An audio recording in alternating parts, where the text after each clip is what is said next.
Even the darkest of clouds carry a silver lining if you are brave enough to look for the light in the shadows. Join our journey through life's toughest challenges as we find the beauty hidden within the struggle. Subscribe today and always find the light with us. The break room smelled like burned coffee and someone else's ambition. I'd worked at Hargrove Logistics for 22 years. Started as a floor supervisor when the company had one warehouse and a borrowed forklift. By the time Derek walked in with his business school diploma and his father-in-law's last name on the org chart, we had 7 distribution centers across 4 states, and I was running operations for all of them. You can tell everything you need to know about a company by watching who holds the door open for the delivery driver and who lets it swing shut. Derek let it swing shut every single time.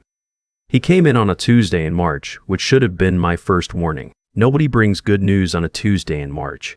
He had that particular kind of smile that doesn't involve the eyes, the kind you practice in a mirror before delivering news you've already decided isn't your problem. His tie was expensive.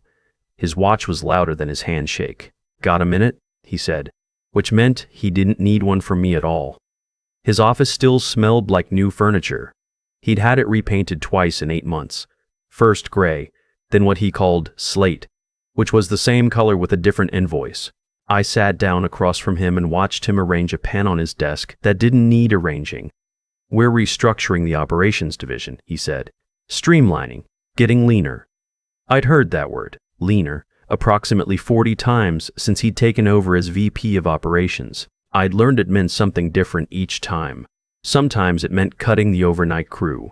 Sometimes it meant combining 2 departments under one manager without raising anyone's pay. This time I had a feeling it meant me. "Your position is being eliminated," he said. "Effective end of the month." He slid a folder across the desk. Severance terms. Already printed. Already signed on his end. I looked at the folder. I looked at him. I thought about 22 years of 5 a.m. calls when a shipment got rerouted. About the ice storm in 2019 when I drove to the Memphis facility myself because the overnight manager had a family emergency and we had a hospital supply contract that couldn't wait. About the system I built from scratch. Routing logic, vendor relationships, the compliance protocols that kept us out of an OSHA audit 3 years running. I thought about all of it for about 4 seconds. Then I picked up the folder and said, "I'll need to brief whoever's taking over on the FDA protocols." He blinked. I think he'd expected something else. Anger, maybe. Or pleading. The smile flickered. "We'll handle the transition internally," he said. "The pharmaceutical cold chain compliance alone takes about 6 weeks to learn properly," I said. "The documentation requirements under 21 CFR Part 211 aren't something you can pick up from a summary email." He waved his hand the way people do when they've decided something they don't understand isn't important.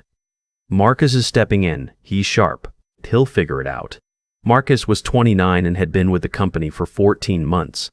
He was sharp the way a new pencil is sharp. Fine for writing your name, not so useful when the paper catches fire. I nodded. I stood up. I shook Derek's hand because that's who I am, not because of who he was. I walked back to my office, sat down at my desk, and started making a list of everything that was going to break. It was a long list. The pharmaceutical cold chain contracts were the crown jewel of what I'd built. 3 years ago, when everyone said a regional logistics company had no business competing for medical supply distribution, I'd spent 4 months learning federal compliance requirements well enough to write our own protocols. I'd built relationships with the FDA field office. I knew the inspectors by name. Our certification renewal was due in 11 weeks. 11 weeks. I packed my personal items into a single box. A photo of my daughter's college graduation, a coffee mug she'd given me that said "World's Okayest Dad" in letters that were already fading, a small succulent that had survived on my windowsill through 3 corporate restructurings. I figured it knew something about resilience. My last day was a Friday. I drove to a place called Barlow's Grill about 6 blocks from the office, found a table near the window, and ordered a bourbon. Maker's Mark. I'd been drinking it since before Derek was old enough to know what a W-2 was. My phone was already buzzing by the time the glass arrived. I looked at the screen. Marcus. I let it go to voicemail. Finished my drink. Ordered another. Watched the evening traffic on 5th Street move the way it always does on a Friday. Impatient, close together, everyone trying to get somewhere they're already late for. Over the next 72 hours, my phone received 41 calls. I know it was 41 because I counted them on Sunday morning while I was drinking coffee on my back porch and listening to the birds argue about the feeder. 41 calls, 19 voicemails, 33 text messages, 4 emails marked urgent, which in my experience means the person sending them has confused their emergency with my responsibility. The voicemails went from professional to panicked in a sequence that would have been interesting to chart. Marcus, day 1, calm, businesslike, just a few quick questions when you get a chance. Marcus, day 2, less calm, the kind of voice that's trying to sound like it has everything under control while clearly having nothing under control. Derek, day 2, evening, a tone I hadn't heard from him before, lower, slower, all the gloss rubbed off it. We have a situation, call me. I did not call him. What I did instead was call my old friend Ray, who I'd known since we were both 26 and working loading docks for a company that no longer existed. Ray had retired the year before and spent his days doing exactly what he'd earned the right to do, which was mostly fishing and not answering to anyone. We talked for an hour about nothing important, and it was the best conversation I'd had in months. On Monday morning, I drove to the hardware store and bought supplies for a deck repair I'd been putting off since October.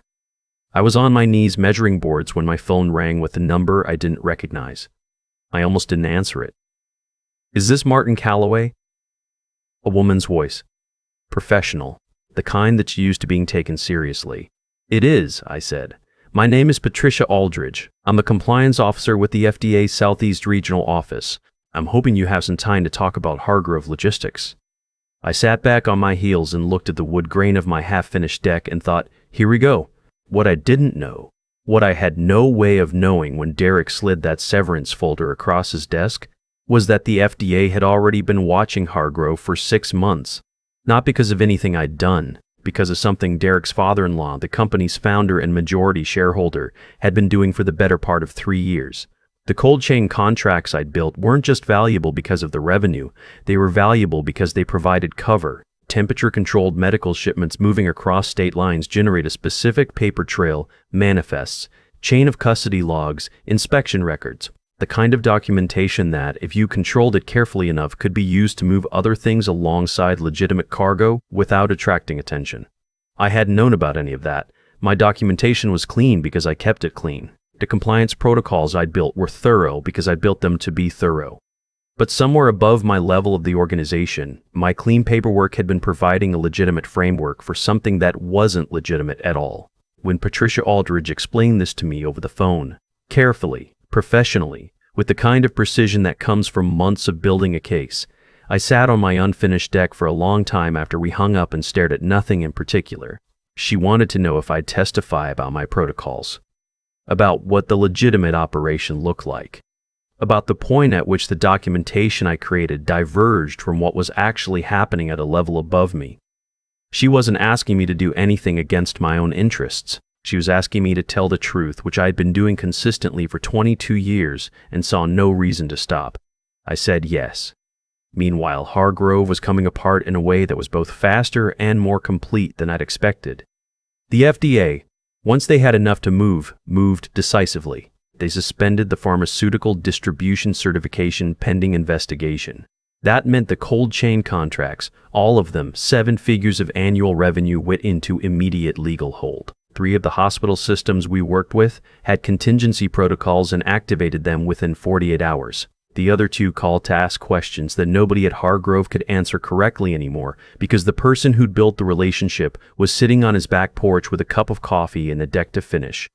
Marcus, to his credit, was trying. I heard this secondhand from a former colleague who still worked there, a woman named Sandra, who'd been in accounting for 16 years and had the institutional memory of an elephant, and the patience of someone who had seen 3 VPs come and go and expected to see more. Sandra texted me on a Wednesday. "Marcus is in meetings 12 hours a day and still doesn't know what 21 CFR Part 211 means. Nobody does except you." I texted back, "Tell him to look at Section 211.68. That's where most people start."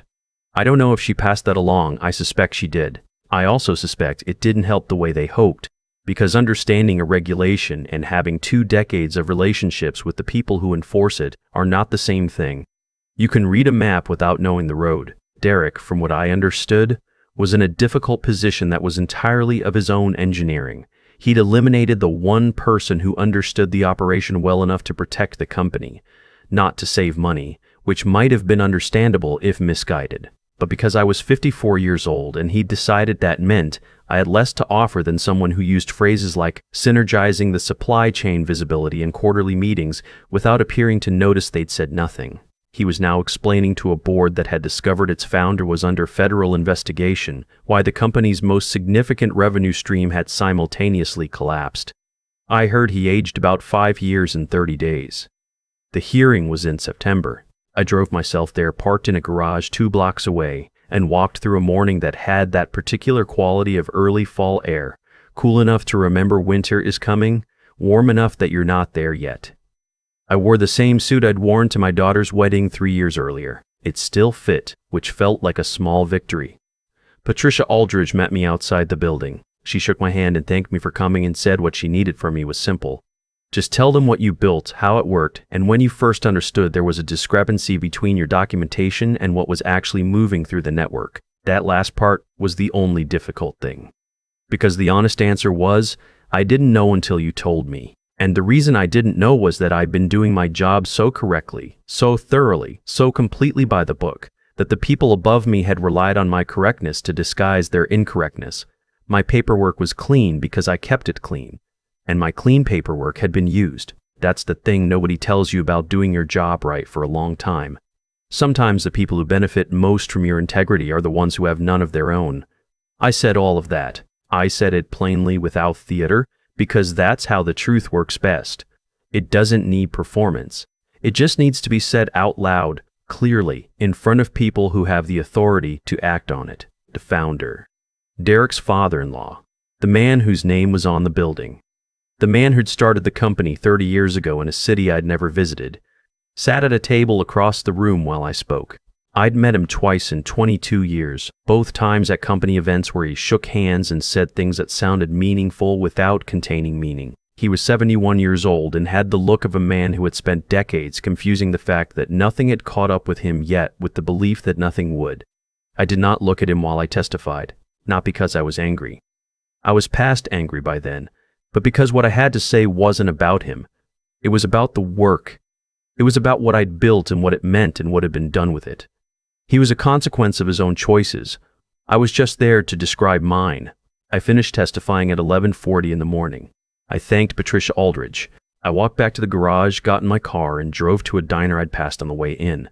The kind of place that still has laminated menus and coffee that comes in a ceramic mug without anyone asking if you want oat milk. I ordered eggs and toast, and sat by the window and watched the street for a while. My phone had one message. Sandra from accounting. It said, board meeting just ended. Derek is out. Founder is officially stepping down, pending resolution of the investigation. They're asking if you'd consider a consulting arrangement to help stabilize the pharmaceutical division. I read it twice. Then I put the phone down and finished my eggs. I want to be clear about something because I've had time to think about it and I think it matters. I did not feel triumphant. I'm not sure what I felt exactly. There's a particular kind of tiredness that comes not from effort, but from having been right about something for a long time that nobody wanted to hear. It doesn't feel like winning. It feels like finally being allowed to set something heavy down. What Derek had underestimated, what people like Derek always underestimate, is that experience isn't nostalgia. It isn't stubbornness. It isn't resistance to change. Experience is pattern recognition built from consequences. I knew what could go wrong with cold chain compliance because I'd spent years learning from every near miss, every close call, every 3 a.m. phone call that turned into a 12-hour problem-solving session. You cannot transfer that knowledge in a transition email. You cannot replace it with someone ambitious and quick and 29 years old who hasn't yet had the chance to learn what failing looks like up close. The system didn't collapse because I left. The system was always going to collapse. I'd just been the reason it hadn't yet. I replied to Sandra 3 days later. I said I was open to a conversation. I named a consulting rate that reflected 22 years of knowing exactly what I was worth. I did not apologize for the number. She wrote back in under an hour. When can you start? My daughter called that evening. She's 28 and works in healthcare administration and has approximately zero patience for what she calls corporate nonsense, which she defines more broadly than most people, but usually correctly. I told her the broad strokes. She was quiet for a moment. Then she said, "So they fired you for being too experienced and then needed you to save them from a federal investigation, and now they want to hire you back." "That's more or less accurate," I said. "And you said yes?" I said I was open to a conversation. She laughed, the kind that's mostly exasperated but not entirely. "Dad, never change." The founder resigned formally in November. The settlement terms weren't public, but the investigation was, because these things always get out eventually, and anyone who tells you otherwise is in the business of managing perception rather than facing reality. The company's name was eventually removed from the building. The building itself was sold as part of an asset restructuring. I drove past it one morning in December. On my way to a breakfast meeting with Patricia Aldridge. We'd stayed in touch, and I'd started doing some voluntary advisory work on compliance training, which I found I had opinions about. The building looked the same from the outside. Buildings usually do. They don't wear the history of what happened inside them on their faces. I thought about 22 years. About the overnight in Memphis and the ice storm. About the first time we successfully completed a pharmaceutical certification audit and the inspector, a quiet man named Gerald who had seen every kind of operation imaginable, had looked at my documentation binder and said, simply, "This is how it should be done." About the afternoon in Derek's office with the fresh paint smell and the folder already signed. About the fact that I had handed over my badge without a scene and walked out of that building carrying a photo, a coffee mug, and a small plant that knew something about surviving. The light changed. I drove through it. Some lessons don't announce themselves. They accumulate quietly over years, and then one day you look back and realize you've been carrying them all along, that the careful work, the late nights, the refusal to cut corners when cutting corners would have been easier, had been building something. Not just a career, not just a company's compliance record. Something more like a record of who you chose to be when nobody was checking. That's the thing about integrity in the workplace that nobody puts on a poster. It doesn't always protect you from being fired. It doesn't guarantee that the people above you will recognize what you've built or why it matters. What it does, what it did for me in the end, is mean that when you're called to account for what you've done, you don't have to remember which version of the story you told. There's only one version, and it's the one where you did the work the right way, every time, because that's who you decided to be. Derek, last I heard, had moved to a smaller firm in another state, starting over. Which is its own kind of lesson, I suppose, if you're willing to learn it. I finished the deck in October. It came out level. My daughter came for Thanksgiving, and we sat on it in the cold with blankets and coffee, and she said it was the best deck she'd ever seen, which was an exaggeration, but a loving one. I told her the secret was measuring twice before you cut anything. She looked at me sideways over her mug. "Are we still talking about the deck?" "We were always talking about the deck," I said. She shook her head and smiled. "The real kind, the one that reaches everything." And the morning sat around us quiet and cold and entirely our own.